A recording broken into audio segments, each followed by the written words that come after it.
الحمدللہ رب العالمین ولا عدوان الا علی الظالمین۔ آج بلوغ المرام سے کتاب الصیام، آج ہماری یہ 22ویں حدیث ہے، اور یہ حدیث میں آپ کو بتا دوں کہ یہ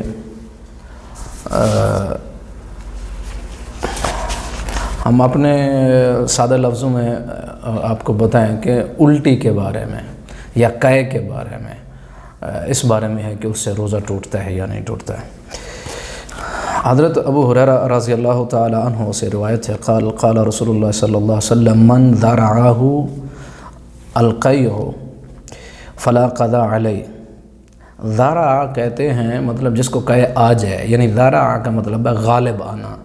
یعنی بے اختیاری طور پر الٹی آ جائے جس میں بندے کو اپنا اختیار بھی نہیں ہوتا ہے۔ وَمَنِ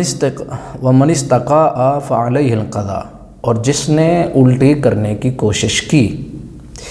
اس پر قضا ہے روزے کی۔ وَرَوَاهُ الْخَمْسَةُ، پانچوں نے اس کو روایت کیا ہے۔ پانچوں کا مطلب یہ ہے کہ بخاری اور مسلم کے علاوہ یعنی امام احمد اور امام ابو داؤد، نسائی، ترمذی اور ابن ماجہ۔ تو وَعَلَّهُ احمد وَقَوَّاهُ دارقطنی، امام احمد نے اسے معلل کہا ہے، یعنی اس میں کوئی ایسی خفیہ یعنی سکم ہے۔ اس حدیث میں لیکن شیخ البانی نے جو ہے اس کی وضاحت کی ہے کہ یہ حدیث جو ہے وہ معلل نہیں ہے۔ پہلی بات تو آپ یہ سمجھیں کہ دیکھیں کہ حدیث کو لینا اور اس کی حفاظت کرنا اور اس کو لکھنا اور اس کو امت تک پہنچانا کتنا اہتمام ہوا محدثین کا، آپ اندازہ کریں اس بات سے کہ انسانی جو وسائل اور ذرائع اور انسانی عقل کی جتنی طاقت اور وسعت تھی اس حد تک احتیاط کی گئی کہ اللہ کے رسول صلی اللہ علیہ وسلم کی گفتگو میں، اللہ کے رسول کے اعمال اور احادیث میں کوئی جھوٹ ملاوٹ نہ ہو، کسی جھوٹ کی آمیزش نہ ہو۔ انتہا درجے کی احتیاط یہ کہ آپ صحیح حدیث کی تعریف سنیں۔ صحیح حدیث کی تعریف یہ ہے کہ عادل بندہ روایت کرے۔ اب عادل کی ایک بہت بڑی تعریف ہے آگے کہ عادل وہ انسان ہے یعنی کبھی بھی، اب اس کی یعنی اصطلاح محدثین کی اصطلاح تو خاص ہے کہ عادل کس کو کہیں گے، عادل آدمی ہو اور عادل سے روایت کرے، تام و ضبط ہو اور اس کا جو حافظہ بڑا مضبوط ہو۔ اب اندازہ کریں عادل آدمی، مساوات نہیں، مساوات کا مطلب ہوتا ہے برابری، برابری کا مطلب یہ ہے کہ اچھائی اور برائی کی کوئی تمیز نہیں، ختم برابری، انسانوں کو تولو، دماغوں کو تولو، وزن کرو۔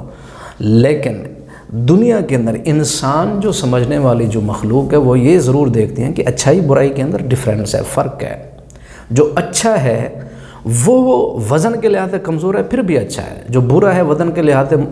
بہت زیادہ اس کا وزن ہے وہ پھر بھی برا ہے۔ ایک غریب ہے سچا ہے اچھا ہے، ایک وزیر اعظم ہے برا ہے تو برا ہے۔ لیکن دوسری دنیا مغرب کی دنیا میں ایسا نہیں، وہ کہتے ہیں مساوات برابری۔ تو اسلام کہتا ہے نہیں، عادل، عادل کا مطلب یہ وہ انسانوں، میں اپنی طرف سے وہ کر رہا ہوں کہ عادل، لیکن محدثین کی ایک خاص اصطلاح ہے عدل کس کو کہتے ہیں، عادل ہم کس کو کہتے ہیں، محدثین کی ایک خاص اصطلاح ہے۔ تو تام و ضبط، اس کا حافظہ بڑا مضبوط ہو۔ آپ اندازہ کریں اس سے بڑھ کر انسانی احتیاط ہو نہیں سکتی کہ کسی بات کو محفوظ کیا جائے اور جو بتلانے والا ہے اس کی خصوصیات کیسی ہوں، عادل ہو اور تام و ضبط، اس کا حافظہ بڑا مضبوط ہو۔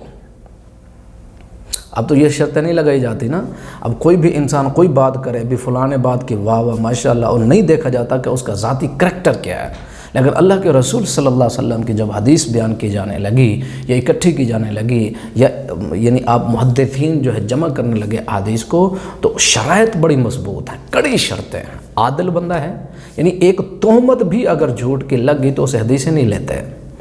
اگر ایک آدمی جو ہے حافظے کا مضبوط تھا جوانی میں، وہ حدیثیں لیتے ہیں، اور بڑھاپے میں اس کا حافظہ کمزور ہو گیا تو وہ والی حدیثیں محدثین لیتے ہی نہیں ہیں، یا اس کا حکم ہی کچھ اور ہے۔ یعنی انسانی دماغ کی جتنی احتیاطیں تھیں وہ کیں، اور اس سے بڑھ کر ہو نہیں سکتی۔ اور اسی وجہ سے علماء کہتے ہیں کہ مسلمان دعویٰ کرتے ہیں ہم مسلمان کہ ہمارا جو علم شریعت کا جو جتنا وہ محفوظ ہے، کسی بھی امت کا علم وہ محفوظ نہیں ہے، کیونکہ ان کے طریقے لینے کے اب مطلب اب سوشل میڈیا کا دور ہے، کوئی بھی ڈسکس کرے سوشل میڈیا پہ، اینکر بیٹھے ہیں، کوئی گفتگو کچھ بھی کرتے رہیں، لوگ کہتے ہیں سچ ہے، ان کی ذاتی زندگی نہیں دیکھے جاتی، جھوٹ بولتے ہیں، سچ بولتے ہیں، ذاتی زندگی میں کیا کرتے ہیں، اٹھتے بیٹھتے شام، ان کا سارا ان کے ریفرنس، ان کی معلومات کہاں سے لیتے ہیں، کچھ بھی نہیں دیکھا جاتا، یہ ہے کہ بول کیا رہا ہے بس بات ختم نہیں۔ محدثین یہ نہیں کہتا ہے، ذاتی زندگی دیکھی جاتے تھے اور بڑھاپا جوانی سب کو دیکھا جاتا تھا۔ پھر متصل سند جو ہے، وہ سند کا مطلب یہ ہے کہ انہوں نے جس سے لیا وہ یعنی اگر تابعی سے لیا تو درمیان کے اندر صحابی کو چھوڑ کے آپ صلی اللہ علیہ وسلم سے روایت تابعی نہ کرے، اگر تابعی کرے گا تو ہم کہیں گے سند متصل نہیں، کیونکہ تابعی نے کبھی آپ صلی اللہ علیہ وسلم کو دیکھا نہیں، اگر تابعی روایت کرے گا آپ صلی اللہ علیہ وسلم سے تو ہم کہیں گے اس نے صحابی کا واسطہ چھوڑ دیا، یہ سند متصل نہیں، حدیث کا اس کا حکم ہی کچھ اور ہوتا ہے، موقوف حدیث معلل نہ ہو، یعنی کوئی خفیہ علت۔ اب وہ خفیہ ایک بڑی تفصیل ہے اس کے اندر، ولا شاذ اور شاذ نہ ہو، اور شاذ کی بڑی ایک یعنی ایک اکیلا راوی جو ہے وہ روایت کرنے والے، باقی سارے ثقہ راوی، دوسرے کسی نے روایت نہیں کی، صرف ایک بندے نے، تو وہ شاذ نہ ہو۔ یعنی کتنی احتیاط انسانی وسائل اور ذرائع دماغی، اخلاقی، کردار کے جتنے اعلیٰ سے اعلیٰ ہو سکتے تھے وہ اختیار کیے گئے آپ صلی اللہ علیہ وسلم کی حدیث کو لینے کے لیے، اور یہ چیز کسی بھی امت کے اندر موجود نہیں سوائے امت محمدیہ صلی اللہ علیہ وسلم کے اندر، جو علم جس علم کو ہم اسماء و رجال کہتے ہیں۔ اچھا، دوسری بات حدیث کے لحاظ سے کہ آپ صلی اللہ علیہ وسلم نے ارشاد فرمایا من ذرع القی، جس پر قے غالب آ جائے تو فلا قضا علیہ، اس پر قضا نہیں۔ یعنی بہت سارے لوگ جو ہیں یہ سوال کرتے ہیں جو الٹی آ گئی اس سے روزہ ٹوٹ جاتا ہے، وہی بات ہے کہ آپ صلی اللہ علیہ وسلم نے ارشاد فرمایا بے اختیاری کوئی چیز اگر ہو جائے گی تو اس پر روزہ نہیں ٹوٹتا ہے، اسی وجہ سے بے اختیاری کی وجہ سے بندہ پانی میں چھلانگ لگا دیتا ہے، اس کی وجہ سے پانی اختیار نہیں ہے اپنا، ارادتاً یہ کام نہیں ہوا تو پھر اس روزے کو مسئلہ نہیں ہے، لیکن ارادے کے ساتھ کچھ کیا تو پھر مسئلہ ہے۔ تو اگر ارادے کے ساتھ بندہ الٹی کرتا ہے، اسی طرح مثال کے طور پر بندے کو کھٹے جو ہیں وہ ڈکارتا ہے، یعنی بد ہضمی کی وجہ سے کھانا اور پانی سارا منہ میں آتا ہے تو وہ منہ سے نکال دیں، اندر نہیں ڈالنا چاہیے، تو اس سے بھی کوئی مسئلہ نہیں بنتا، اس سے بھی روزہ نہیں ٹوٹتا ہے۔ ٹوٹے گا اس وقت، مسئلہ بنے گا اس وقت، ٹوٹے گا بھی اور اس کی قضائی بھی دینی پڑے گی جب وہ اندر منہ میں کچھ ہاتھ ڈالے یا قے کرنے کی کوشش کرے، الٹی کرنے کی کوشش کرے اور ارادتاً ایسا کرے تو پھر اس کا مسئلہ بنے گا، روزہ ٹوٹے گا اور اس کو قضائی بھی دینی پڑے گی۔ تو امام خطابی فرماتے ہیں لا اعلم بین اہل العلم فیہ اختلاف، وہ فرماتے ہیں کہ اس میں میں نہیں دیکھتا کہ علماء کے اندر اختلاف ہو، کہ جو دو باتیں یہ ہوئی ہیں کہ اگر غیر اختیاری طور پر، غیر ارادی طور پر الٹی یا قے آتی ہے تو اس سے روزہ نہیں ٹوٹتا، اور اختیاری طور پر ارادتاً اگر ایک بندہ جو ہے وہ الٹی اور قے کرنے کی کوشش کرتا ہے تو اس سے روزہ ٹوٹتا ہے۔ علماء کا اس کے اندر اختلاف ہے، امام خطابی کہتے ہیں۔ امام ابن قدامہ مغنی کے اندر کہتے ہیں کہ یہ عام اہل علم کا قول ہے کہ قے کرنے سے، جس کا ارادہ ہے قے کرنے کا، یعنی ارادتاً جو ہے وہ قے کر رہا ہے یا الٹی کر رہا ہے، اس سے روزہ ٹوٹے گا، اور اگر ارادتاً نہیں، الٹی غالب آ گئی، بے اختیاری طور پر کچھ کھانا پینا نکل رہا ہے، اس سے جو ہے وہ نہیں ٹوٹتا۔ اسی طرح موطا کے اندر صحیح سند کے ساتھ امام مالک کہ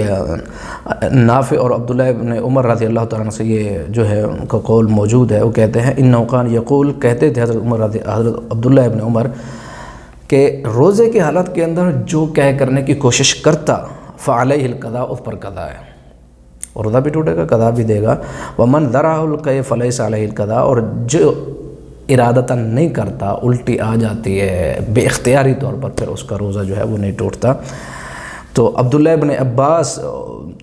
شیخ فوزان جو ہے دکتور فوزان، صالح الفوزان، وہ فرماتے ہیں کہ عبداللہ ابن عباس، ابو ہریرہ، عبداللہ ابن مسعود اور یہ سارے جو صحابہ اور اکثر اہل علم کا یہی موقف ہے۔ مصنف عبد الرزاق کے اندر کہتے ہیں یہ ساری تفصیل موجود ہے، اور فتح الباری کے اندر حافظ ابن حجر رحمۃ اللہ علیہ نے بھی یہ بات کی کہ اس سے روزہ جو ہے وہ نہیں ٹوٹتا۔ اور ایک اور بات کہ یہ عادتاً ہے، ہر آدمی کو یہ مطلب مسئلہ درپیش ہوتا ہے، یا کھانا اوپر آتا ہے بد ہضمی کی وجہ سے، یا زیادہ کھانے کی وجہ سے وہ ابھار اس کا جو ہے، یا اس طرح کھٹے ڈکار وغیرہ آتے رہتے، ان ساری چیزوں سے روزہ نہیں ٹوٹے گا، اور الٹی آ جانے کی وجہ سے بھی روزہ نہیں ٹوٹے گا۔ اگر اختیاری طور پر ارادتاً اس نے انگلی منہ میں ہاتھ ڈالا، انگلی ڈالی، کوئی اور چیز یعنی قے کرنے کی، الٹی کرنے کی کوشش کی، ارادتاً ایسا کیا، پھر روزہ بھی ٹوٹے گا، اس کو قضاء بھی دینی ہے۔ اللہ تعالی ہمیں عمل کرنے کی توفیق عطا فرمائے۔